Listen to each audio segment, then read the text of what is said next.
कामदा एकादशी ब्रह्म हत्या आदि पापों तथा पिशाचत्व आदि दोषों का नाश करने वाली है। राजन, इसके पढ़ने और सुनने से वाजपेय यज्ञ का फल प्राप्त होता है। वह परम पुण्यमयी है। पाप रूपी ईंधन के लिए तो वह दावा नल ही है। इस एकादशी के व्रत का यत्न पूर्वक पालन करना चाहिए।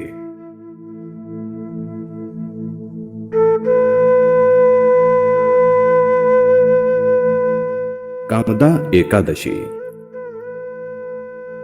युधिष्ठिर ने पूछा, वासुदेव, आपको नमस्कार है। कृपया आप यह बताइए कि चैत्र शुक्ल पक्ष में किस नाम की एकादशी होती है। भगवान श्री कृष्ण बोले, राजन, एकाग्र चित्त होकर यह पुरातन कथा सुनो, जिसे वशिष्ठ जी ने राजा दिलीप के पूछने पर कहा था। दिलीप ने पूछा, भगवान, मैं एक बात सुनना चाहता हूं। चैत्र मास के शुक्ल पक्ष में किस नाम की एकादशी होती है। वशिष्ठ जी बोले, राजन, चैत्र शुक्ल पक्ष में कामदा नाम की एकादशी होती है। वह परम पुण्यमयी है। पाप रूपी ईंधन के लिए तो वह दावा नल ही है। प्राचीन काल की बात है। नागपुर नाम का एक सुंदर नगर था, जहां सोने के महल बने हुए थे। उस नगर में पुंडरीक आदि महाभयंकर नाग निवास करते थे। पुंडरीक नाम का नाग उन दिनों वहां राज्य करता था। गंधर्व, किन्नर और अप्सराएं भी उस नगरी का सेवन करती थीं। वहां एक श्रेष्ठ अप्सरा थी, जिसका नाम ललिता था।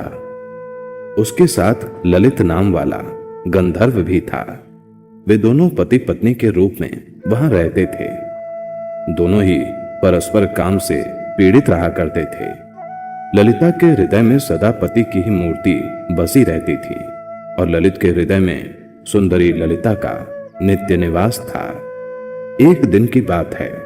नागराज पुंडरीक राज्यसभा में बैठकर मनोरंजन कर रहे थे। उस समय ललित का गान हो रहा था, किंतु उसके साथ उसकी प्यारी ललिता नहीं थी। गाते गाते उसे ललिता का स्मरण हुआ आया। अतः उसके पैरों की गति रुक गई और जीभ लड़खड़ाने लगी। नागों में श्रेष्ठ करकोटक को ललित के मन का संताप ज्ञात हो गया। अतः उसने राजा पुंडरीक को उसके पैरों की गति रुकने और गान में त्रुटि होने की बात बता दी। करकोटक की बात सुनकर नागराज पुंडरीक की आंखें क्रोध से लाल हो गईं।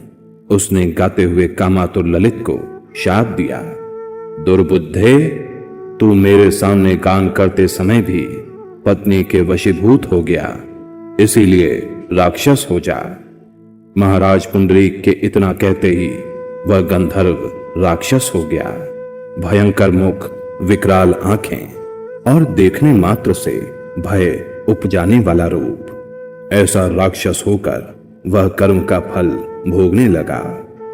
ललिता अपने पति की विकराल आकृति देखकर मन ही मन बहुत चिंतित हुई।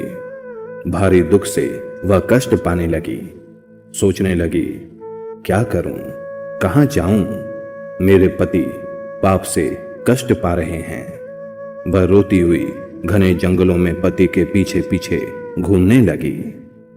वन में उसे एक सुंदर आश्रम दिखाई दिया, जहां एक मुनि शांत बैठे हुए थे। किसी भी प्राणी के साथ उनका वैर विरोध नहीं था। ललिता शीघ्रता के साथ वहां गई और मुनि को प्रणाम करके उनके सामने खड़ी हुई। मुनि बड़े दयालु थे। उस दुखिनी को देखकर वे इस प्रकार बोले, शुभे, तुम कौन हो? कहां से यहां आई हो? मेरे सामने सच सच बताओ। ललिता ने कहा, महामुने, वीर धनवा नाम वाले एक गंधर्व हैं। मैं उन्हीं महात्मा की पुत्री हूं। मेरा नाम ललिता है। मेरे स्वामी अपने पाप दोष के कारण राक्षस हो गए हैं। उनकी यह अवस्था देखकर मुझे चैन नहीं है। ब्रह्मन, इस समय मेरा जो कर्तव्य हो वह बताइए। विप्रवर, जिस पुण्य के द्वारा मेरे पति राक्षस भाव से छुटकारा पा जाएं, उसका उपदेश कीजिए। ऋषि बोले, भद्रे, इस समय चैत्र मास के शुक्ल पक्ष की कामदा नामक एकादशी तिथि है, जो सब पापों को हरने वाली और उत्तम है। तुम उसी का विधि पूर्वक व्रत करो और इस व्रत का जो पुण्य हो उसे अपने स्वामी को दे डालो। पुण्य देने पर क्षण भर में ही उसके शाप का दोष दूर हो जाएगा। राजन, मुनि का यह वचन सुनकर ललिता को बड़ा हर्ष हुआ।